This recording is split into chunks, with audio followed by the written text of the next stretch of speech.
नमस्कार, मैं अपूर्वा सिंह एक बार फिर से मुखातिब हूं बड़ी बहस लेकर।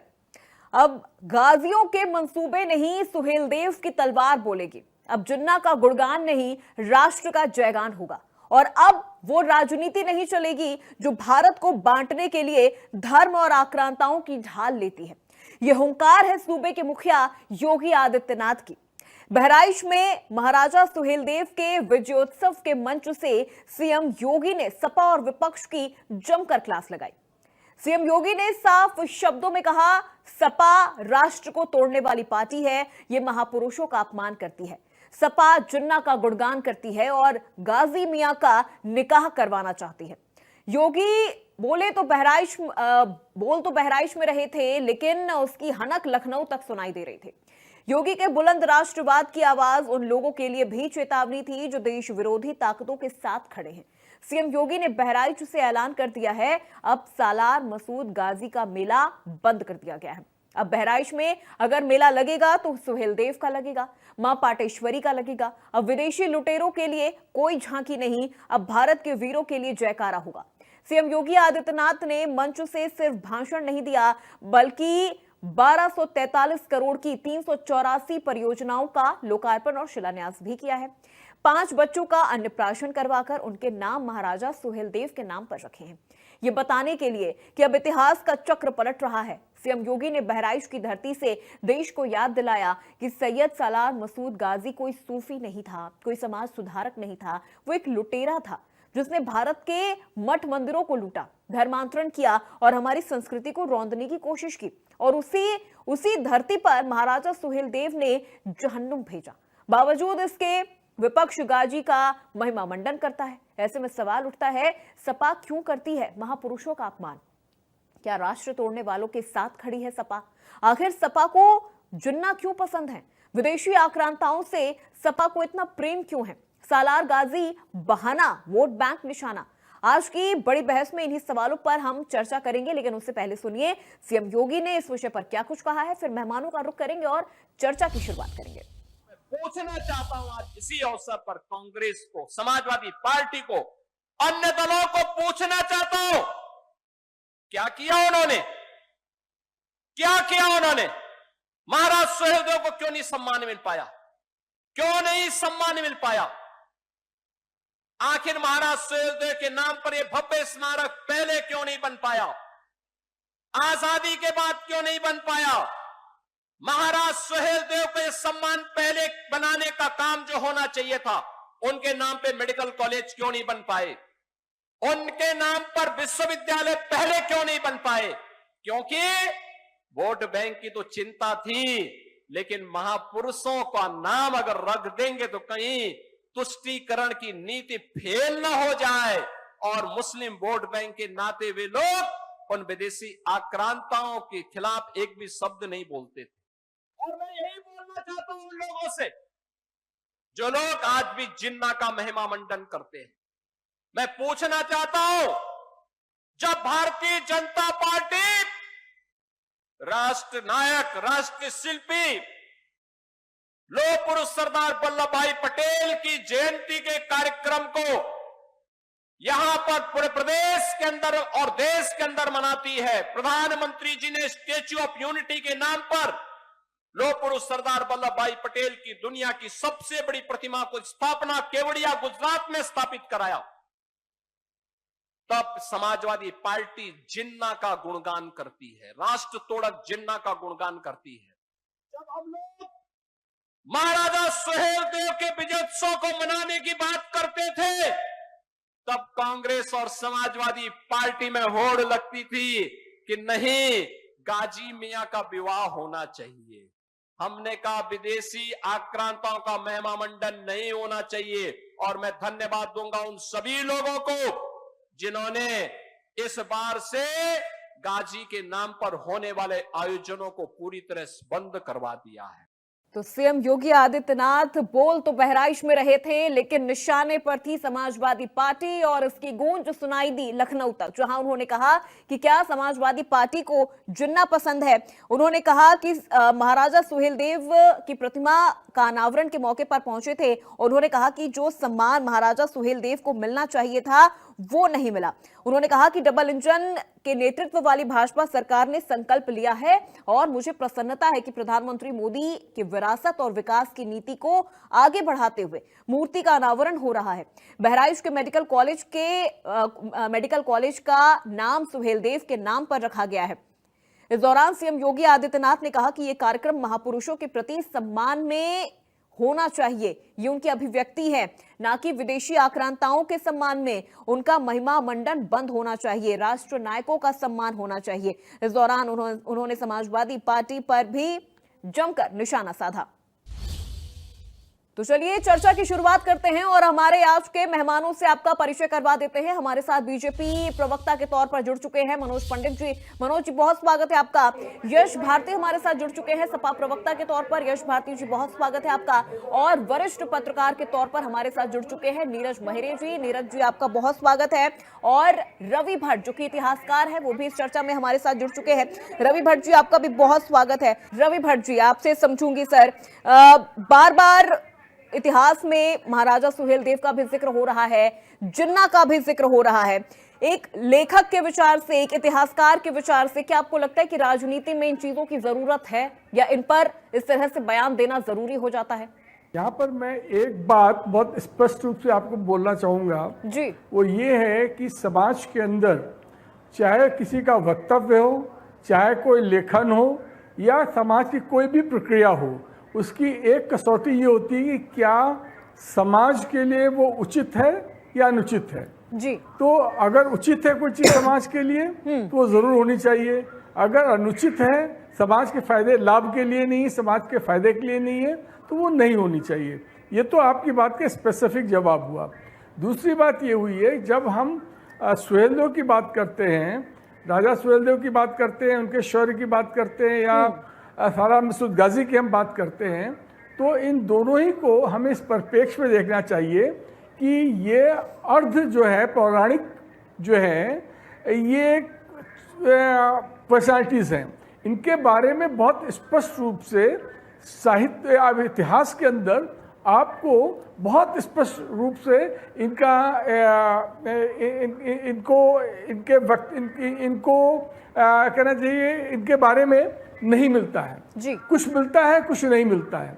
तो अक्सर ऐसा होता है कि जो किंवदंतियाँ होती हैं, छोटी चीज होती है, वो over a period of time जो वेस्टेड इंटरेस्ट के लोग होते हैं उनकी वजह से वो लार्जर देन लाइफ बन जाती हैं। तो यहाँ पर हमें इस बात को जरूर देखना चाहिए before we talk about the characters, historical characters who had become larger than life, that whether they really existed और not, or if existed, तो their effect on society was limited. That's all. जी, ठीक है रवि भट्ट जी। देखिए, आपने एक इतिहासकार की दृष्टि से इन चीजों को रखा और बहुत बेहतर तरीके से आपने इन चीजों का विश्लेषण किया है। नीरज जी, मैं आपसे समझूंगी, क्या बिल्कुल नीरज जी मैं आपका रुख करूंगी, लेकिन उससे पहले रवि जी एक और चीज मैं आपसे समझना चाहूंगी।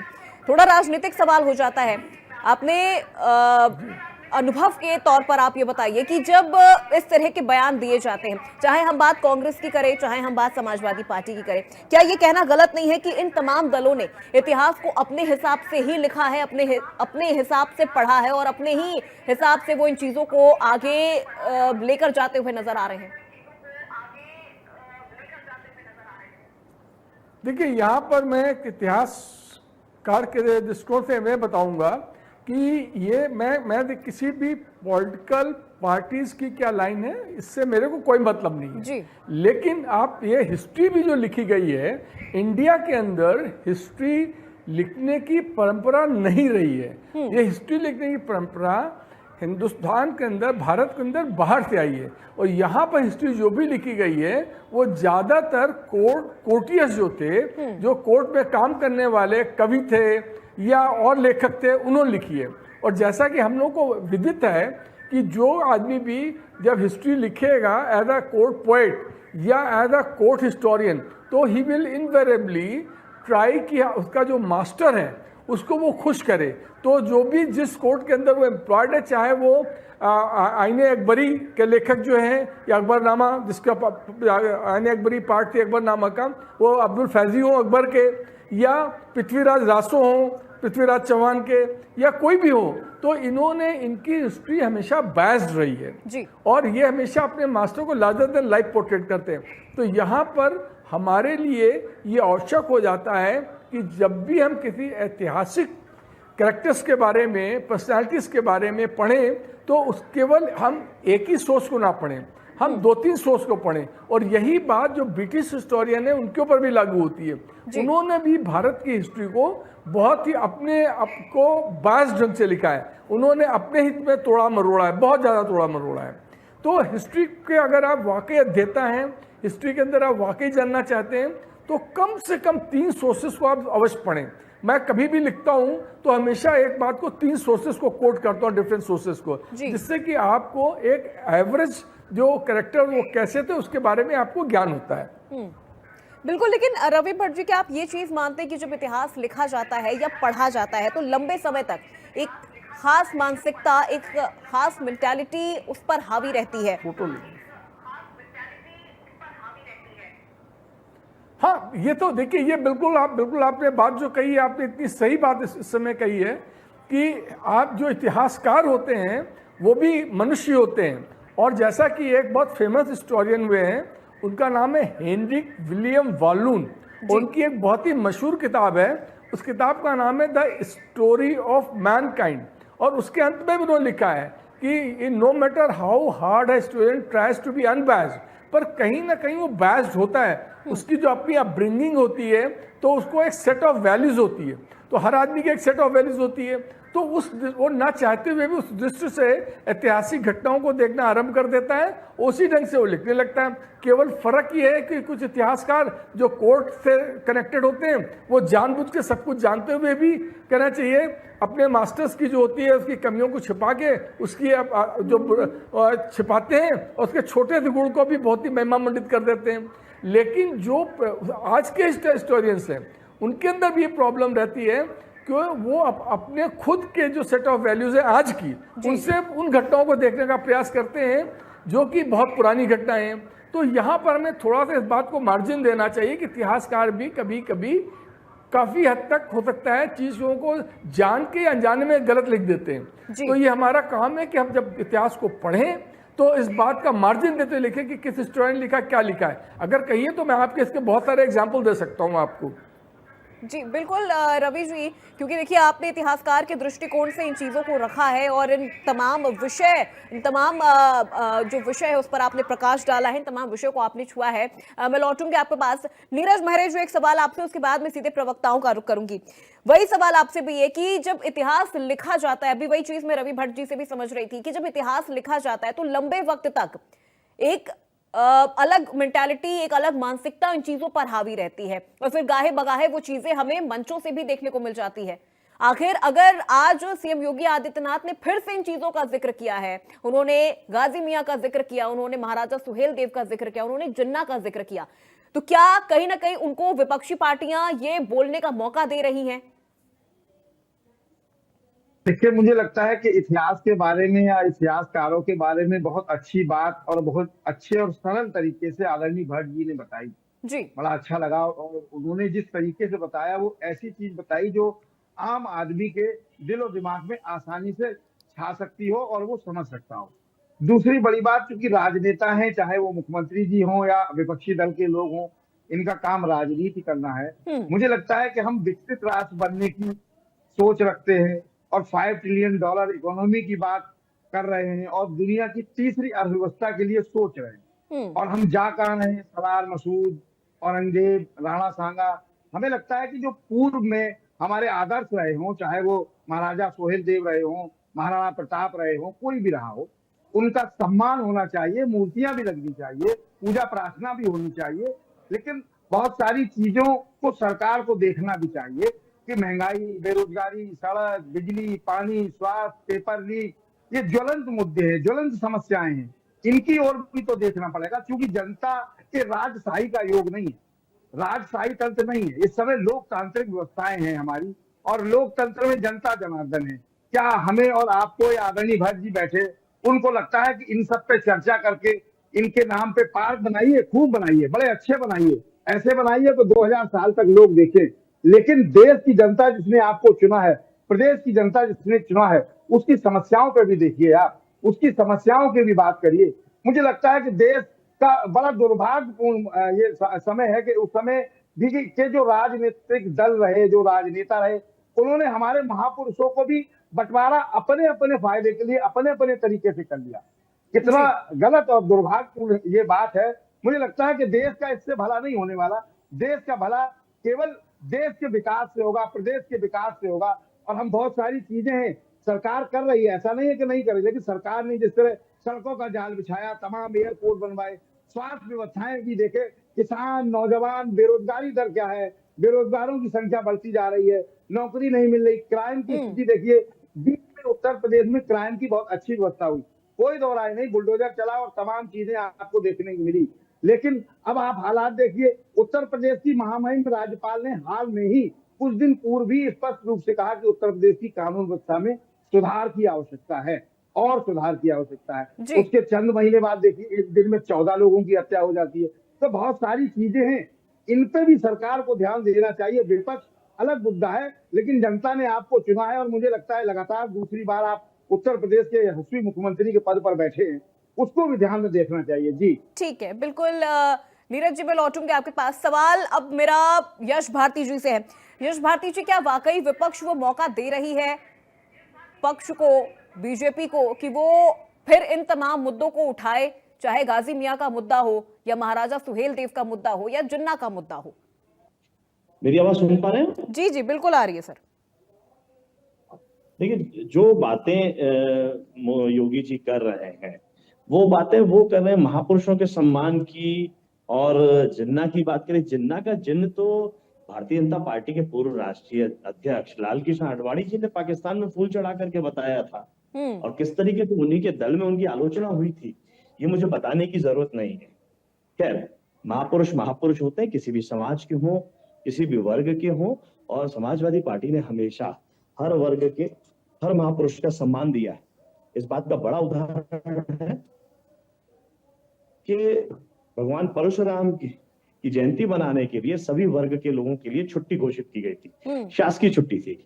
लेकिन भारतीय जनता पार्टी ने सत्ता आती सबसे पहले क्या किया, भगवान परशुराम की जयंती की छुट्टी जो है वो निरस्त कर दी।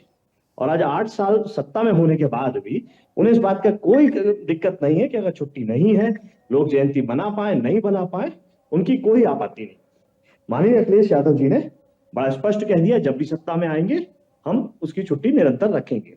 तो ऐसे कई उदाहरण हैं, ये मैं एक मात्र उदाहरण स्वरूप बता रहा हूं कि भारतीय जनता पार्टी महापुरुषों के सम्मान के लिए, उनके लिए क्या काम करती है, ये सबने देखा है। बाबा साहब अम्बेडकर के नाम पे किस तरीके से काम कर रही है, किस तरीके से दलित के साथ काम कर रही है, हापुड़ में ही हमने देखा। प्रधानमंत्री आवास योजना के अंतर्गत जिन दलितों को मकान दिए गए, आवास दिए गए, उन्हीं को उजाड़ने का काम कर दिया गया। तो ये प्रधानमंत्री, इनकी जो योजना है उनमें भी अपमान करने का काम होता है, जो इनके कार्यक्रम है उनमें भी अपमान करने का कार्यक्रम होता है, लोगों का, महापुरुषों का और देशवासियों का। कहीं पे भी इनकी नीति और नीयत जो है वो ठीक नहीं है। कहते कुछ है, करते कुछ है। अगर योगी जी वाकई में सम्मान की बात करते हैं तो किस तरीके से यादव बिरादरी के लिए खुलेआम कह देते हैं कि समाजवादी सरकार में हर चीज को यादव ले गए। झूठे आंकड़े देते हैं सदन के अंदर, 46 में 56, गणित भी गलत बताते हैं। तो ये झूठ बोलना, खुलेआम बोलना, ये केवल योगी जी और भारतीय जनता पार्टी के लोग कर सकते हैं, जिन्होंने 11 साल और 8 साल में करके दिखाया है। केंद्र और राज्य में 008 साल पूरे कर लिए इन्होंने, लेकिन जनता को कुछ हासिल नहीं हो पाया। जैसे कि अभी हमारे पूर्व, ठीक है यश भारती जी जवाब ले लेते हैं मनोज जी से। मुझे लगता है बेहतर तरीके से वो इन चीजों का जवाब दे पाएंगे। मनोज जी, सीएम योगी आदित्यनाथ ने बहराइच में महाराजा सुहेल देव को लेकर कहा कि उन्हें वो सम्मान नहीं मिला जो मिलना चाहिए था। लेकिन अभी आपने यश भारती जी को भी सुना, वो कह रहे हैं कि फिर इस तरह के मुद्दे उठाए जाते हैं, इस तरह की चीजें की जाती हैं, मुख्य मुद्दों से ध्यान भटकाया जा रहा है। देखिए, आप ये देखिए, ये वो समाजवादी पार्टी है। मेरी आवाज आ रही है? जी जी आ रही है सर। ये वो समाजवादी पार्टी है जो सेना के कार्यकल्पों पे भी जो है जातिवाद की बात करते हैं। आप ये देखिए, अभी जो ऑपरेशन सिंदूर हुआ, रामगोपाल जी का बयान आपने सुना होगा और पूरे देश ने सुना कि इनकी मानसिकता क्या है, कि किस मानसिकता पे समाजवादी पार्टी काम करती है। रही बात दूसरी की, ये बात आपको तब कहनी चाहिए जब आप कर्नल सोफिया कुरैशी का अपमान करने वाले विजय शाह को निकाल चुके होते पार्टी से। नहीं देखिए, उन्होंने जो आप बात ये कही वो उसी संदर्भ में जो कही कि अगर आपको उन्होंने जाति पता उन्होंने होती, उन्होंने तो आप जाति का भी देखिए अपमान यश करते। भारती जी, उन्होंने क्षमा लेकिन मांगी, आप उन्होंने बेशर्मी माफी से उस मांगी, बात को कह सारी रहे। चीजें देखिए। नहीं, थोड़ी सी शर्म हम और तो लज्जा आनी चाहिए थी, आप थोड़ी सी ये शर्म लज्जा लज्जा तो कर शर्म लेते। तो समाजवादी मालूम है कि पार्टी भारतीय कैसे जनता पार्टी सिखाएगी? बहुत बेशर्म यश है। भारती जी, आप ये देखिए कि जो समाजवादी पार्टी के बयान है, वक्तव्य हैं, उन वक्तव्यों को आप भली भांति जानते हैं कि समाजवादी पार्टी क्या कर्नल वक्तव्य सोफिया देती है। कुरैशी के ठीक है, बयान को आप नहीं जानते होंगे, इसीलिए वो व्यक्ति भारतीय नहीं, जनता पार्टी आप में है देखिए, और आपके कैबिनेट मंत्री सांसद, है। आपके आगरा के सांसद, उन्होंने क्या बोला? उन्होंने माफी तक नहीं मांगी। जहां पे इतना आंदोलन हुआ, चीजें हुई, उसके क्या बोला उन्होंने? आपसे बोला? आप कहते हो कि आप क्या बोला? भारतीय आपसे जनता बोला? पार्टी को प्रमोट कर्नल करते हैं। सोफिया कुरैशी तो को कहीं ना अपमान कहीं करने वाले आप देखिए, सेना की बात कर रहे थे। आप आप सेना की बात पे जवाब दो ना। ठीक है, आप ठीक है समझ मनोज बाहर हो गए। जी, यश मुझे भारती जी, लगता है मुझे लग रहा है हम आने मुद्दे वाले से भटक टाइम रहे में हैं। आप मुद्दा हमारा ये है, मनोज जी आप पहले तो इन तमाम सवालों के जवाब दीजिए कि इस तरह से बार बार इन चीजों को क्यों उठाया जा रहा है, मंचों से क्यों इन चीजों को बोला जा रहा है। क्या वाकई सीएम योगी आदित्यनाथ ने जो बोला है, अगर ऐतिहासिक संदर्भ से देखा जाए तो इन तमाम बातों में सच्चाई है? नहीं, बिल्कुल। देखिए, आप ये देखिए, जिन महापुरुषों को सम्मान नहीं मिला, अगर आज उनको सम्मान दिया जाए तो इनको क्या आपत्ति है? इनके पेट में दर्द क्यों है इस बात का? आप मुझे बताइए ना। इनको तो खुश होना चाहिए। इनको तो ठीक है भाई, अगर किसी को सम्मान नहीं मिला और सरकार सम्मान देना चाहती है तो इन्हें तो समर्थन में खड़ा होना चाहिए कि ठीक है जी, आप दीजिए, हम करने को तैयार हैं। पर लेकिन इनको हर चीज में राजनीति नजर आती है। विरोध कहाँ कर अगर रहे हैं? आलोचना तो आप कर रहे हो कि पूर्व हम की क्या- सरकारों में नहीं हुआ। आलोचना आप कर रहे हो मंच से, आप कर रहे हो तो हम रोक थोड़ी रहे ना, हम विरोध कर रहे हैं। अरे आप ये देखिए, ये तो आप जो कह रहे हो कि हम विरोध कर रहे हैं। कोई एक नेता का बता दीजिए कि समाजवादी पार्टी ने सुहेल देव महाराज को लेकर के कोई बात कही हो। लेकिन आप कह नहीं रहे तो हो फिर- पूर्व में क्यों नहीं हुआ? आप कल्याण सिंह जी की सरकार को अपमानित कर रहे हो, आप राजनाथ सिंह जी की सरकार को अपमानित कर रहे हो, आप गुप्ता जी की सरकार को अपमानित कर रहे हो, जो खुद भारतीय जनता पार्टी की थी, कि पूर्व की सरकारों में क्यों नहीं हुआ? यश अपनी सरकार भारती पे आप जी, सवाल हम पूछ किसी रहे हो। सम्मान, देखिए आप देखिए कि हम किसी भी सरकार को कोई अपमानित नहीं कर रहे हैं। पर लेकिन अभी- अलीगढ़ का मुद्दा आप देखिए, अलीगढ़ में जो हुआ, अलीगढ़ को हरिगढ़ करा तो योगी जी ने आपको क्या आपने बोला? विरोध आप किया। सुन नहीं पाए योगी आप जी को? आप देखिए, कहीं भी कोई भी काम, आज हम लोग कानून व्यवस्था की बात करें तो आपको दिक्कत है। अभी जो भी चीजें, जिन मुद्दों पर विकास की बात करें ना, और चीजों की बात करें, कानून व्यवस्था की बात करें, वहां तो आपसे बात होती नहीं। वहां पे आप ऐसे ऐसे बयान देंगे, उन बयानों के हिसाब से चीजें चलाएंगे तो वो चीजें पॉसिबल नहीं ना। आप ये देखिए, जब दूसरी बार सत्ता में आए हैं तो कहीं ना कहीं जनता का विश्वास है भारतीय जनता पार्टी पर। जो आतंक समाजवादी पार्टी ने उत्तर प्रदेश में फैलाया था, आज उसको कहीं पर लाके खड़ा किया है। तो ये कहीं ना कहीं लोगों के मनों में विश्वास, जो चीजें हैं, वो बाबा जी की सरकार उत्तर प्रदेश में जो किया है, वो सारे सब लोग जानते हैं उस बात को। तो मेरा मानना यह है कि जो चीजें बदलनी है, या जो अभी कहा कि इन्होंने जिन महापुरुषों के नाम पर छुट्टियां थी, चाहे उसमें परशुराम जयंती थी चाहे और, वो एक खाली परशुराम जयंती के नाम क्यों लिया इन्होंने? बाकी तो वो तो 12-14 लोगों की लिस्ट है पूरी, जिस पूरी लिस्ट को हटाया गया। उन्होंने कहा कि भाई सरकार काम करना चाहती है, 24 घंटे काम लेना है। आप छुट्टियों के नाम पर आप जो है चीजें करेंगे तो कैसे चलेगा?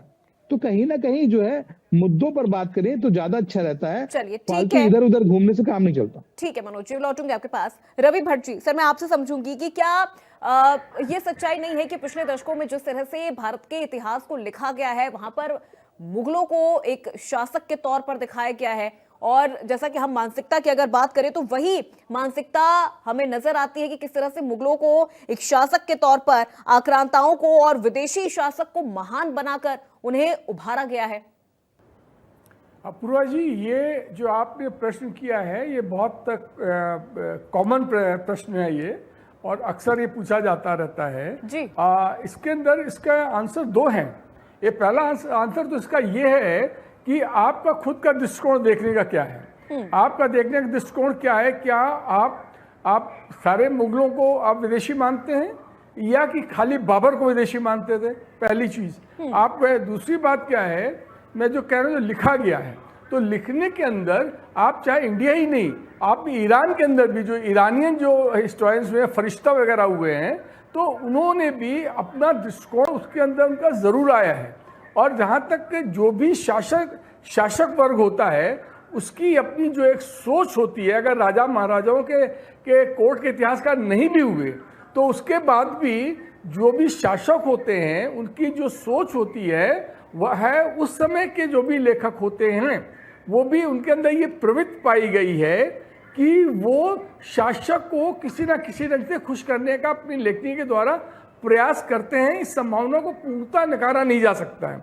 बहुत से इतिहासकार हुए हैं जिन्होंने लिखा है इतिहास और उनके एकदम निष्पक्ष इतिहास भी लिखा हुआ है। जैसे औरंगजेब के टाइम पर भी उसके कॉन्टेम्प्रेरी एक हिस्टोरियन हुआ करता था, मैं इस समय दिमाग से मेरा नाम उतर रहा, शायद अभी याद आ जाएगा।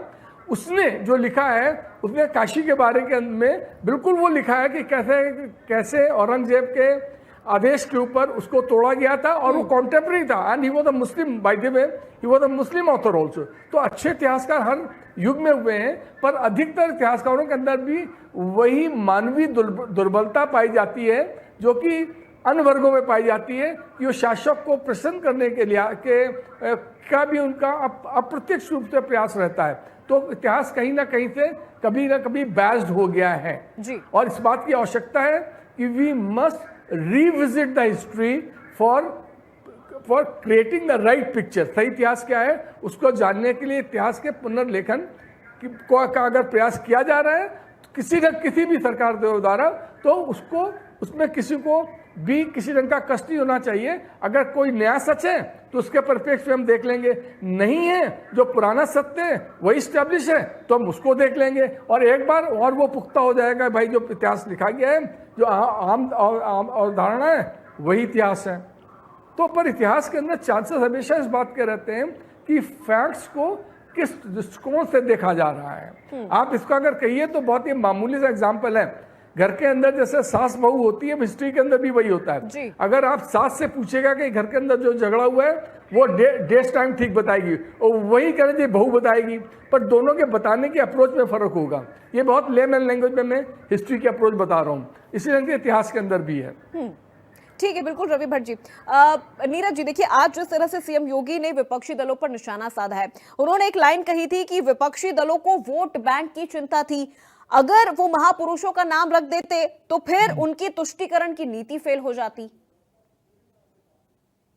देखिए अपूर्वा जी, मुझे लगता है कि अभी समाजवादी पार्टी के प्रवक्ता ने जो बात कही वो कहीं ना कहीं उत्तर प्रदेश में भी लागू होती है और देश में भी लागू होती है। जी। 3 बार आपकी सरकार रही, कल्याण सिंह जी की भी रही, राजनाथ सिंह की भी रही, गुप्ता जी की भी रही। अटल बिहारी वाजपेयी भी इसी देश के प्रधानमंत्री थे, दूसरे देश के प्रधानमंत्री नहीं थे। मुझे लगता है कि उनको भी स्पष्ट करना चाहिए, योगी जी ने अगर ये बात कही है तो ये लागू तो भारतीय जनता पार्टी पे भी होती है। अगर अपूर्वा जी आप एक उंगली मेरी तरफ उठाएंगी तो 3 उंगली आपकी तरफ होगी, ये हमेशा आदमी को ध्यान में रखना चाहिए।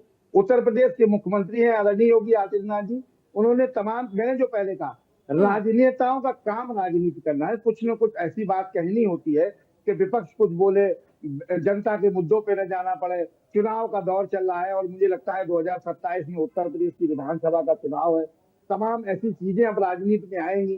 क्योंकि कल तक जब लोकसभा का चुनाव आया तब आप पे कह रहे थे कि एक रहेंगे तो सेफ रहेंगे, बटेंगे तो कटेंगे, और जब और चुनाव नजदीक आया तो आपने लिख दिया कि 140 करोड़ जनता मोदी जी का परिवार, तो बटेगा कौन, कटेगा कौन, एक कौन रहेगा, सेफ कौन रहेगा, तमाम सारे सवाल हैं। मुझे लगता है कि इस समय जो मैंने पहले कहा कि राजशाही तंत्र नहीं चल रहा, लोकतंत्र की व्यवस्था है। लोकतांत्रिक व्यवस्था में जनता जनार्दन होती है, जनता के मुद्दों पे भी सरकार को सोचना चाहिए और देखना चाहिए। दूसरी चीज, विपक्ष का काम सरकार को आईना दिखाना है, चाहे वो विपक्ष हो और मीडिया हो।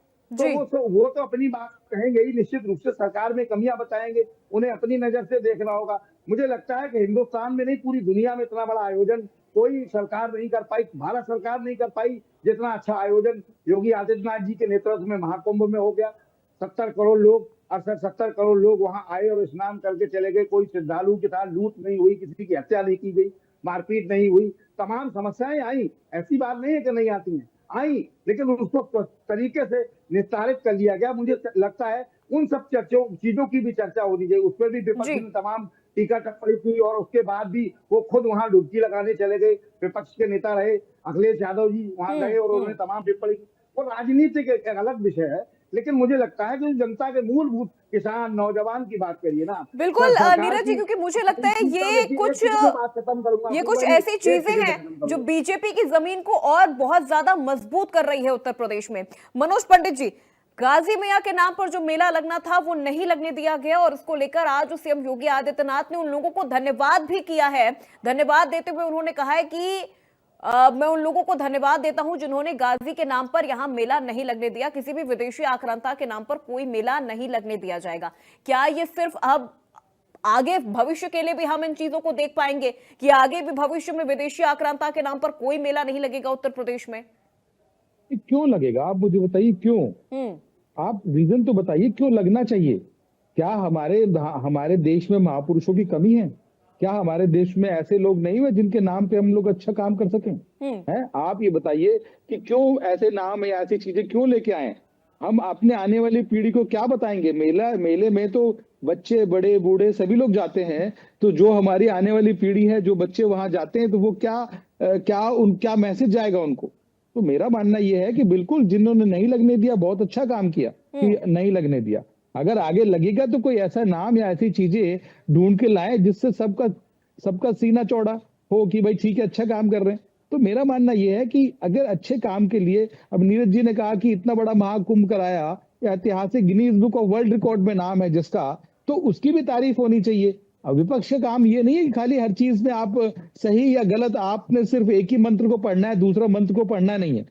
तो अपूर्वा जी, अच्छी बात है विपक्ष होना, बहुत मजबूत होना ठीक है, पर लेकिन ये जो लाइन है ना, छोटी सी क्रॉस लाइन करने वाली, कि आपको कहाँ क्या करना है, कहाँ क्या नहीं करना है, ये भी एक सोचने का विषय है। इन्हीं के सांसद जो आगरा वाले थे, उन्होंने खूब सारा चीजें रही, धरना हुआ, प्रदर्शन हुआ, गोलियां चली, वहां पे सारी चीजें हुई, और उसके बावजूद उन्होंने कहा कि मैं माफी नहीं मांगूंगा, और नहीं मांगी। तो कहीं ना कहीं इनकी जो मानसिकता है, वो कहीं ना कहीं उस मानसिकता को भी जो है जनता समझ चुकी है। जब अखिलेश यादव यूपी के मुख्यमंत्री थे, तो सहारनपुर में जो कांड हुआ वो आज तक लोग भुला नहीं पाए। वहां लोगों ने घरों पे लिख दिया कि घर खाली है, हम बेच के जा रहे हैं यहाँ से, तो वो कोई खरीदने को तैयार नहीं। तो एक ऐसी चीजें, जब साफ सुथरा प्रशासन होता है, चीजें होती हैं, तो जनता भी एतबार करती है उसके ऊपर। और कहीं ना कहीं हम आज 8 साल अब उत्तर प्रदेश में राज किया है, तो आप देखिए सड़कों का आप जाल देख लीजिए। आप पूरे उत्तर प्रदेश में कोई ऐसा जिला बताइए कि जहां पर चीजें ना हो रही हो। तो मेरा मानना यह है कि जो सरकारी सुविधाएं होती हैं, वो जाति धर्म देखकर नहीं दी जाती, वो सरकारी सुविधाएं आंकड़ों के हिसाब से दी जाती है और सबको मिलती हैं। वो आपने कहा मनोज जी की जो सरकारी सुविधाएं हैं वो जाति धर्म देखकर नहीं की जाती है, लेकिन विपक्ष तो आप पर यह आरोप लगा रहा है कि जब भी कोई कानूनी कार्रवाई होती है तब फिर आप उसमें जाति धर्म देखते हैं। अगर बुलडोजर से किसी का घर गिराना हो तब आप उस वक्त जाति देखते हैं, उस वक्त आप धर्म देखते हैं। ऐसा कैसे? आप मुझे बताइए कि जो अपराधी है, अपराधी किसी जाति धर्म का है? अपराधी अपराधी होता है, अपराधी के साथ कोई कोताही नहीं, कानून अपना काम करता है। अब आप आज जितने एनकाउंटर, जितनी चीजें उत्तर प्रदेश में हो रही हैं, आज अपराध की स्थिति आप देख लीजिए। पहले बहन बेटियां 9 बजे 10 बजे के बाद घर से बाहर नहीं निकल पाती थी। आज आप पूरे उत्तर प्रदेश में मुझे बताइए कि कोई भी व्यक्ति, आज माँ बाप इस बात से संतुष्ट हैं कि हमारा बच्चा गया है तो सुरक्षित घर वापस आएगा। तो कहीं ना कहीं अपूर्वा जी, ये मन में विश्वास पैदा करना ये छोटी बात नहीं होती, इसमें समय लगता है, चीजें होती हैं। भरोसा पैदा किया है भारतीय जनता पार्टी ने उत्तर प्रदेश के लोगों की, जनता के दिलों में। ठीक है यश भारती जी, सीएम योगी आदित्यनाथ ने कहा कि बहराइच में अगर अब कोई मेला होगा तो वो महाराजा सुहेलदेव के नाम पर होगा, किसी विदेशी आक्रांता के नाम पर नहीं होगा। और विदेशी आक्रांता से उनका मतलब गाजी से था कि उसके नाम पर कोई मेला बहराइच में नहीं लगेगा। विपक्ष क्या इन चीजों के फेवर में है? देखिए, कोई भी कार्यक्रम चलाया जाता है और अच्छा कार्यक्रम है, जनता के हित में है, तो ये विपक्ष क्यों फेवर नहीं करेगा? क्या देश के अंदर जब हमला हुआ तो विपक्ष ने साथ नहीं दिया? क्या विपक्ष एक पक्ष होकर के साथ नहीं दिया सरकार का? और भी समय पे जब भी सुझाव मांगे गए सरकार की तरफ से, सुझाव दिया, ऑल पार्टी मीटिंग हुए, समर्थन दिया, पार्लियामेंट हो, विधानसभा हो, हर जगह समर्थन दिया जाता अच्छे काम के लिए। लेकिन जब फैसला नहीं आया, जब आपकी अधूरी तैयारी के साथ काम आएगा, जैसे अभी महाकुंभ की बात चल रही थी, भारतीय जनता पार्टी के साथी ने कहा कि रिकॉर्ड बनाया है, डिजिटल पेमेंट की बात करें तो जो पीड़ित हैं, जो मृत हुए हैं, उनको नगद भुगतान क्यों दिया गया? किसके आदेश पे नगद भुगतान दिया गया? और उसमें भी कई ऐसी मृत्यु हुई है जिनको जबरदस्ती दूसरे कारणों से मौत होना पड़ा, जबकि वो भगदड़ की मौत का हिस्सा थे। और जो लोग लापता है वो आज भी लापता है, जिन परिवारों ने लापता के पोस्टर लगाए, उन पोस्टरों को पुलिस प्रशासन द्वारा क्यों करवाया गया? ये क्या जनता के खिलाफ काम था? ये जनता के साथ काम था? ये सब बातें हमने सड़क पर उठाई है। अभी भी साथ ही बात कर रहे थे, इतना सफेद झूठ। मनोज पंडित जी ने आपके चैनल से बोला कि सहारनपुर में आसपास मकानों पे बोर्ड लिख दिया लोगों ने कि ये मकान हमें बेचना है, खाली ये मकान। जबकि ये खबर इनके सांसद जब इस दुनिया में नहीं है उनके द्वारा गलत बताई गई थी, जिसके लिए उन्होंने माफी भी मांग ली। लेकिन पिक्चर भी देखिए भारतीय जनता पार्टी की, ये जिसने उड़ाई सांसद ने उसने माफी मांग ली, लेकिन ये भारतीय जनता पार्टी के लोग अधूरे ज्ञान के साथ भी शुरू सब बातों पर झूठ प्रचार करने के लिए। यस भारती जी, लोग आज तक, यस भारती जी, लोग आज तक उस घटना को भूल नहीं पाए। जो घटना हुई उत्तर प्रदेश के सहारनपुर में, वो एक ऐसी घटना। झूठ परोस दिया, मुझे सच बताने दीजिए, जनता को फैसला करने दीजिए। नहीं झूठ, ये अपनी जीत में इतने अहंकारित हैं, जिस तरीके से ये चीजों को करते हैं उस पर पाउडर डाले काम करते हैं। जैसे मैंने अभी इनकी एक पोल खोल दी, उससे पहले नीरज जी ने कानून व्यवस्था की पोल खोल दी कि महामहिम राज्यपाल महोदया सीधा तौर पे कह रही है कानून व्यवस्था ठीक नहीं है। उसके कुछ दिनों बाद 14 मौतें हो गई, तो कानून व्यवस्था की पोल खोली। एनसीआर रोज कानून व्यवस्था की पोल खोलते, और भी तमाम ऐसी घटनाएं, जितनी भी बातें कह रहे हैं यहाँ कहकर झूठ परोसने चाहे इनके नेता हो। दूसरा मेरा प्रश्न है, समाजवादी सरकार में आपको प्रतियोगिता करनी है, प्रतिस्पर्धा करनी है, लगातार आलोचना करनी है, हमसे बेहतर काम करके दिखाइए ना।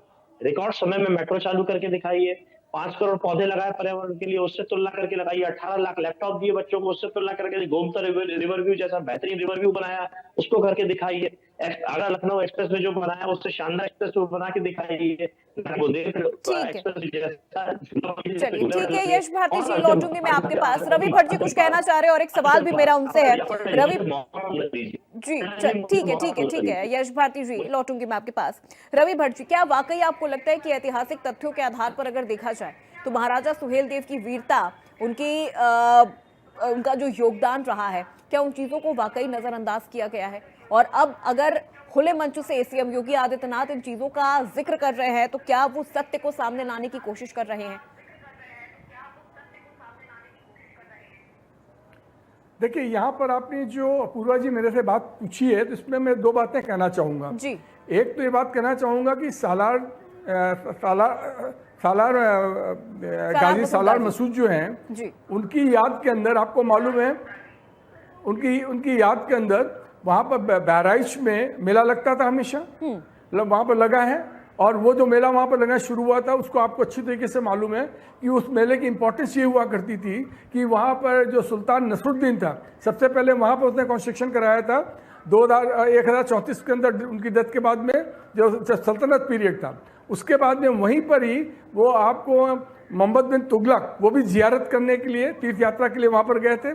उसके बाद में वहाँ पर ही जो था आपको अकबर, वो खुद भी, और अबुल फैजी ने लिखा है इस बात को, उनके अकबर के जो 9 रत्न में से एक था, उसने लिखा है कि वो एक व्यापारी के वेश के अंदर अकबर भी वहाँ पर जियारत करने के, तीर्थ यात्रा करने के लिए वहाँ पर गए थे, और ग्रांट भी दी थी अकबर ने वहाँ पर उसके लिए। उसके बाद में वो वहीं पर जो अवध का जो 3rd रूलर था शोयदौला, उसने भी ग्रांट दी थी बाद में अपने टाइम के अंदर, जिसका पीरियड शोयदौला का पीरियड शुरू होता है 1552 से लेकर 1775 के बीच के अंदर, उसने भी ग्रांट दी थी। और उसका लड़का जो था आसिफुद्दौला, जिसने कि लखनऊ को बसाया था 1775 के अंदर, फैजाबाद से कैपिटल से लखनऊ, उसने भी, वो भी आसिफुद्दौला भी वहाँ पर गए थे। तो ये बातें मैं केवल आपको इसलिए बता रहा हूँ कि वो अगर 2 लोगों के बीच में युद्ध हुआ है, एक सुहेलदेव और इसके बीच में सालार मसूद के बीच में हुआ है, तो एक को तो बहुत ज़्यादा हाईलाइट किया गया क्योंकि सल्तनत पीरियड से लेके, और इसको अमीर खुसरो ने भी इसका जिक्र किया है, इब्ने बतूता जो यात्री था मुरक्कन, उसने भी इसका जिक्र किया है, इन सब ने उसका जिक्र किया है। लेकिन उसकी तुलनात्मक दृष्टि से देखा जाए तो सुहेलदेव का जिक्र नहीं हुआ था अब तक, अभी आज से 10-20 साल पहले तक उतना नहीं हुआ था। तो अगर सुहेलदेव का भी जिक्र किया जा रहा है तो ये एक व्यक्तिगत दृष्टिकोण में की मैं बात कर रहा हूँ, तो मेरे ख्याल से दोनों का ही को जो उचित स्थान वो मिलना चाहिए। और यहाँ पर मैं ये भी बताना चाहूँगा कि ये दोनों ही जो ऐतिहासिक चरित्र जिनको माना जाता है वो पूर्णतः इतिहास में प्रमाणित नहीं है। क्योंकि सैयद सालार गाजी मसूद का जो जिक्र मिलता है हमको, वो पर्शियन पे लिखा हुआ है, वो मिराते मसूद में लिखा हुआ पाया जाता है, जिसको कि 17वीं सेंचुरी के अंदर अबुर रहमान ने लिखा था, जो कि खुद एक सूफी सेंट था। और वो खुद इस बात को कन्फेस करते हैं कि वो जो था उनको सपने में कहना चाहिए आके मसूद ने आके सैयद मसूद हमने के निर्देश दिया था कि इस किताब को लिखा जाए। नंबर 1। नंबर 2 पर जो मोहम्मद गजनी थे, उसके जो खुद ईरान के अंदर जो उसके जो लिखे गए हैं, ईरानियन भाषा में जो लिखे गए उसके बारे में, उनमें कहीं इसका जिक्र नहीं मिलता है। तीसरी बात इसके अंदर ये भी आती है कि चूंकि इसका जो राइटर था आपके मिराते मसूद का, वो चिश्ती संप्रदाय का था, और दूसरा एक संप्रदाय इसके अगेंस्ट में जो था, उसके अगेंस्ट में इसको महिमा मंडित करना चाहता था, उनको आउट स्मार्ट करना चाहता था। तो यहाँ पर आपके प्रश्न का फिर मैं पे आता हूँ, घूम के आता हूँ कि आपने मेरे से पूछा था कि सैयद सालार मसूद का के बारे में तो बहुत हुआ है, लेकिन ये जो सुहेलदेव के बारे में कम लिखा गया, ये बात बिल्कुल अपने आप में सही है। तो अगर उनके बारे में भी कुछ लिखा जा रहा है या उनको लेके कोई आयोजन किया जा रहा है, तो मेरे ख्याल में बहुत आपत्तिजनक नहीं होना चाहिए। जबकि मैं मानता हूँ ये दोनों ही पूर्णतः इतिहास में प्रमाणित व्यक्तित्व तो नहीं है, ठीक है। रवि भट्ट जी, आपने ऐतिहासिक तथ्यों के आधार पर ये जो है इनको, आपने ऐतिहासिक तथ्यों के आधार पर इन चीजों को रखा है। नीरज मेहरे जी, मैं आपका पक्ष भी जानना चाहूंगी। क्या आपको लगता है कि अब भारत को उन नायकों के पुनर्निर्माण के बारे में भी सोचना चाहिए जिन्हें इतिहास में भुला दिया गया है या जिनका कोई जिक्र नहीं है? देखिए अपूर्वा जी, मुझे लगता है कि जिस तरह से बात आज की दौर में बात हो रही है, और निश्चित रूप से जो बात आपने कही, हमने शुरुआत में भी ये कहा कि जो हमारे महापुरुष थे उनके सम्मान होना चाहिए, और जो लोग आक्रांता थे या जिन्होंने हमारे देश को गलत नीयत से देखा और हमले किए, मंदिरों को लूटा, उनके अगर मेले भी लग रहे हैं उनको तत्काल रोक देना चाहिए, क्योंकि वो यहाँ से वहाँ तक कैसे चले, क्योंकि उनके बारे में लोगों ने पढ़ा नहीं, या जैसा झूठ बताया गया वैसा मान लिया उस समय की सरकार या लोगों ने जाके। राजशाही से लेके अब तक ये लगते चले आए, जैसा आदरणीय भट्ट जी ने बताया। मुझे लगता है कि उनका सम्मान होना चाहिए और लोगों को पता होना चाहिए कि हमारे पूर्वज कैसे थे और महाराजा सुहेलदेव ने क्या क्या किया था। बिल्कुल सरकार बताए, इसमें कोई आपत्ति नहीं होनी चाहिए। लेकिन एक चीज ये मान के चलिए आप कि जो लोग हमारे कर्णधार थे, जिन्होंने देश आजाद हुआ तब से लेके आज तक इस देश को चलाया और यहाँ तक खड़ा कर दिया कि आज हम स्वतंत्र भारत में डिबेट कर पा रहे हैं, तो बहुत सारे जो लोग सरकारें थी उनसे गलतियां भी हुई होंगी, अच्छाइयां तो रही नहीं, अच्छाइयां नहीं होती तो आज हम और आप यहाँ तक नहीं पहुंच पाते। तो उनके बाद जो सत्ता अगर आज आपको मिली है, उनकी गलतियों को सुधारने का हमारा और आपका काम है, उनकी गलतियों को उजागर करने का हमारा और आपका काम नहीं है। मुझे लगता है उन सब चीजों को देखना चाहिए सरकार को। और जो मैंने पहले कहा कि जनता के मूलभूत मुद्दों पे सरकार कब बात करेगी? विपक्ष अगर कुछ कहेगा तो आप कहोगे कि आपके पास मुद्दा नहीं है। तो चुनाव आ रहा है, उस नाते जो है तमाम इस तरह की बातें जो हो रही हैं अपूर्वा जी, मुझे लगता है कि महंगाई, बेरोजगारी, किसान, नौजवान, इन पर भी चर्चा हो, पेपर लीक के बारे में भी सरकार जवाब दे कि चूंकि जनता के साथ क्या। बिल्कुल नीरज जी, हमने कल इसी विषय पर हमने चर्चा भी किया था। कल हमारे साथ और भी पैनलिस्ट थे, कल इस विषय पर भी, रोजगार के विषय पर भी हमने चर्चा की थी। लेकिन आज जिस तरह से सीएम योगी आदित्यनाथ ने बहराइच में महाराजा सुहेलदेव को लेकर चर्चा की है, तो कहीं ना कहीं ये चीजें भी उजागर होती है कि भारतीय इतिहास को या तो सही तरीके से पढ़ाया नहीं गया या उन चीजों को दिखाया नहीं गया जो हमें, हमारे लिए या हमारी पीढ़ी को ये चीजें जानने की जरूरत थी, असली नायकों को पहचानने की जरूरत थी, जैसे महाराजा सुहेलदेव।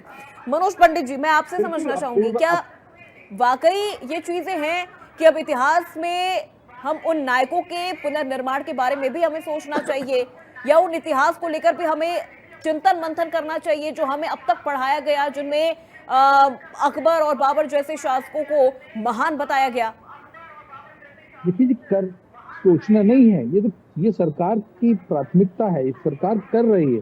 अभी देखिए, जैसे उन्होंने बताया कि जो उस वक्त के राजा थे या चीजें थी वो किस नजर से देखते थे, उनके जो लेखक थे, जो साहित्यकार थे, वो वही लिखना चाहते थे जो राजा को पसंद आए, उनको समझ में आए, उन्हीं को महिमा मंडित करना चाहते थे। आज समय बदला है, आज परिवर्तन के दौर में हम हैं। अगर हमारे पास हमारे पूर्वज या हमारे ऐसे महान योद्धा या ऐसी चीजें हैं, तो हमें उनको आने वाली पीढ़ी को क्या देना? आने वाली पीढ़ी को तो वही समझ में आएगा ना जो आज हम लिख के जाएंगे। या आज हम लोग जो चीजें लाएंगे तो वही तो समझेगी आने वाली पीढ़ी। तो इसी हिसाब से जो है ऐसे आक्रांताओं के नाम पर जो मेले लगे हैं, या ऐसे बहुत सारे उत्तर प्रदेश में ऐसे जिले थे जिन जिलों के नाम बदल दिए गए, या रेलवे स्टेशन के नाम बदल दिए गए, या दिल्ली में कुछ ऐसे रोड थे जिन रोडों के नाम बदल दिए गए, तो कहीं ना कहीं चीजों को जो है बदला जा रहा है, चाहे वो इतिहास में हो, चाहे वो प्रैक्टिकल हो, चाहे वो, ये सरकार की प्राथमिकता पर है कि आने वाली पीढ़ी को हम वो चीज देके जाए सच है जो ठीक है, ताकि वो कम से कम उसको आगे जो ट्रांसफर करें तो उन्हें लगे कि हाँ, हमने हमारे इतिहास में, हमारा गौरवशाली इतिहास है भारत का, और उस इतिहास से जो है सब परिचित होने चाहिए। ठीक है, बिल्कुल। यश भारती जी, क्लोजिंग स्टेटमेंट से लेना चाहूंगी। सीएम योगी आदित्यनाथ ने आज कुछ बच्चों के नाम उनका नामकरण भी किया है महाराजा सुहेलदेव के नाम पर। सीएम योगी आदित्यनाथ ने कहा कि भारतीय संस्कृति को नष्ट करने वाले, भारतीय संस्कृति को छिन्न भिन्न करने वाले, भारत की संपत्ति और मठ मंदिरों को लूटकर यहां से जाने वाले आक्रांता के नाम पर अब कोई मेला नहीं होगा। मां पाटेश्वरी के नाम पर अब यहां पर मेला लगेगा, महाराजा सुहेलदेव के नाम पर मेला लगेगा। विपक्ष इस पूरे फैसले को लेकर कहां स्टैंड करता है, क्या सोचता है? देखिए अपर्णा जी, भारतीय जनता पार्टी की ये सरकार नाम बदलने वाली सरकार है। अभी उसके मनोज जी ने बहुत सारे उदाहरण बता दिए, और इस कदर नाम बदलने वाली सरकार है कि भगवान इकाना के नाम पे, यानी भगवान विष्णु के नाम पे जो इकाना स्टेडियम समाजवादी पार्टी की सरकार ने बनाया, तो भारतीय जनता पार्टी सरकार को इकाना का अर्थ नहीं मालूम था, इसलिए उसका नाम बदल के अटल बिहारी वाजपेयी जी के नाम पर कर दिया। वो अटल बिहारी वाजपेयी जी जो देश के प्रधानमंत्री रहे, भारतीय जनता पार्टी के बड़े नेता है, और जो उनके नाम पे चल रहा है, जो अभी तक सीएम कार्यालय के पास चलता था, और अभी तक उसकी खुद की बिल्डिंग बना हुआ है 8 साल और 11 साल की केंद्र सरकार। आपको देना चाहे तो बेहतर निर्माण करके दिखाते हैं, लेकिन केवल और केवल नाम बदलने के अलावा, प्रचार करने के अलावा इस सरकार ने कुछ नहीं किया। और इस हद तक, जैसा भी आपने सुना, रोहित पंडित जी ने अपने पूर्व कल्याण सिंह की सरकार, राम प्रकाश गुप्ता जी की सरकार, राजनाथ सिंह की सरकार की आलोचना करने से कभी पीछे नहीं हटते।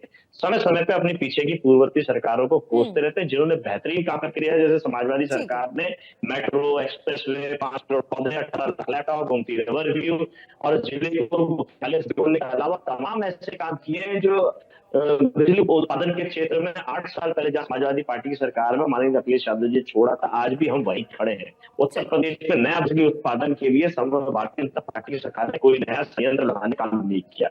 इसलिए आप देखिए बिजली व्यवस्था तो लगातार चौपट होती है, इस कदर चौपट होती जा रही है। 8 साल का जब उत्सव बनाने और आयोजन करने के लिए ऊर्जा मंत्री AK शर्मा जी अपने गृह जिले महू में जाते हैं, तो उस कार्य को मोबाइल की टॉर्च पे करना पड़ता है, और ऊपर जाने के लिए चप्पल धोते हैं तो मोबाइल टॉर्च से चप्पल धोते हैं। तो ये विकास आ रहा है, किस तरीके से चल रहा है।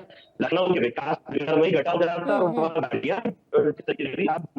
ठीक है यश भारती जी, क्लोजिंग स्टेटमेंट मैं ले रही हूँ सभी मेहमानों से। रवि भट्ट जी, मैं आपसे समझूंगी कि क्या ये सच नहीं है कि भारतीय इतिहास में कई ऐसे नायक भी रहे जिन्हें साजिशन हाशिए पर रखा गया और विदेशी आक्रांताओं का महिमा मंडन किया गया है, और अब उन चीजों में बदलाव की जरूरत है, बदलाव होना चाहिए? बिल्कुल, आपने बिल्कुल ठीक कहा है, और मैं आपकी बात को से पूर्णतः सहमत हूँ। मैं आपको बताऊं, इस बात को लेकर जब बहुत बवाल हो जाता है कि ये मेले को अभी बैन कर दिया गया, सालार मसूद गाजी के मेले को बैन करा गया है। आप ये देखिए कि ईयर 1490 के अंदर मुस्लिम शासक खुद सिकंदर लोधी ने भी इसको बैन कर दिया था। ये बहुत कम लोग जानते होंगे, इस मेले को बैन किया गया था। नंबर 1। नंबर 2 जो मैं बताना चाहूँगा वो ये बताना चाहूँगा कि इतिहासकार चित्तौड़ अकबर को महान कहा जाता है। मेरे कोई इतराज नहीं है, अकबर ने बहुत से महान कार्य किए हैं, पर आप ये देखिए चित्तौड़गढ़ के अंदर, चित्तौड़गढ़ के फोर्ट को जीतने के बाद में 25 से 30 हजार अनआर्म्ड आदमियों को उसने बूचर कर दिया था, कत्ल करा दिया था। इस बात को उसके खुद का जो पोएट था अबुल फैजी, वो भी उसको जस्टिफाई नहीं कर पाया। तो आप बताइए, अगर कोई देखना चाहेगा कि वो महान नहीं है तो इसको कोट करता रहेगा बार बार, जो मैं भी कोट कर रहा हूं। जो कहेगा कि नहीं वो महान थे, वो बार बार उसको दीन इलाही को कोट करते रहेंगे, वो करके कोट करते रहेंगे कि उनका जैसे उनका वन ऑफ द कमांडर्स था। तो इतिहास के अंदर आप अपनी तमाम लोग अपनी सुविधा के अनुसार वो उदाहरण उसके चूज कर लेते हैं, पर सच बात ये है जो आपने अभी कहा, मैं फिर कहूंगा और मैंने भी पहले कहा था कि इस बात की पूर्णतः आवश्यकता है कोई भी ज्ञान जब तक कॉन्टिन्यूअस उसके अंदर रिसर्च नहीं होती रहती है तो वो स्टैग्नेंट हो जाता है और वो कहना चाहिए सड़ने लगता है। इसलिए इस बात की बहुत आवश्यकता है। आप आफ्टर द इंडिपेंडेंस फर्स्ट जो आपका मिनिस्टर थे, एजुकेशन मिनिस्टर कौन थे? मौलाना अब्दुल कलाम आजाद वो हुआ करते थे। और उस समय वो कहाँ पैदा हुए थे? वो 11 नवंबर 1888 के अंदर वो मक्का के अंदर पैदा हुए थे। मक्का के अंदर पैदा हुए थे और उनके पिता उनको मौलाना बनाना चाहते थे, इसीलिए मौलाना उनके नाम रहता। वो बहुत ही ज्ञानी पुरुष थे, बहुत ही वो जर्नलिस्ट भी रह चुके थे वो, और इस्लाम के बहुत बड़े ज्ञाता थे। लेकिन उनकी भी तमाम इतिहासकारों का ये मानना है, आधुनिक इतिहासकारों का, कि उनके भी सोच जो थी वो एकांगी थी। उस एकांगी सोच का नतीजा ये निकला कि इंडिपेंडेंस के बाद में जब हिस्ट्री को रीराइट करने की बात आई कि ब्रिटिश लोगों ने हिस्ट्री खाली इंडिया की लिखी है, उस हिस्ट्री को हिंदुस्तानियों के हिसाब से भी लिखा जाना चाहिए। तो उस समय जो इतिहासकार जिनको अपॉइंट किया गया था, मैं बहुत डिटेल्स में नहीं जाना चाहता हूं, बताऊंगा, उन्होंने छोड़ भी दिया था एक आध दिन, क्या कि हम नहीं लिख पाएंगे को उन इतिहासकारों के ऊपर भी रवि भट्ट जी, बहुत माफी के साथ मैं आपको बीच में रोकना चाहूंगी कि एक साइड एक पक्ष को हाईलाइट जी। रवि भट्ट जी, बहुत माफी के साथ मैं आपको रोकना चाहूंगी। सभी मेहमानों का हमारे साथ जुड़ने के लिए बहुत शुक्रिया। चर्चा को यहीं पर समाप्त करना होगा, वक्त इतनी ही इजाजत दे रहा है। देखिए, आने वाली पीढ़ियों के लिए ये जानना बहुत ज्यादा जरूरी हो जाता है कि हमारे वो महान शासक जिन्हें जानबूझकर हाशिए पर रखा गया और जिनकी उपलब्धियों को भुला दिया गया। देखिए, राजनीति अपनी जगह है, लेकिन राष्ट्र नायकों का वो सम्मान होना बेहद जरूरी हो जाता है। और मुझे लग रहा है बीजेपी ने वो बीड़ा उठा लिया है उन महान नायकों का, उन महान शासकों के पुनर्निर्माण का। अब विपक्ष उस पर कुछ भी कहे, लेकिन बीजेपी ने अब ये ठान लिया है उन नायकों को उनकी जगह, उनका वो सम्मान वापस दिलाया जाए। तो आज की इस चर्चा में मेरे साथ बस इतना ही। प्रदेश की तमाम खबरों के लिए देखते रहिए इंडिया न्यूज उत्तर प्रदेश उत्तराखंड।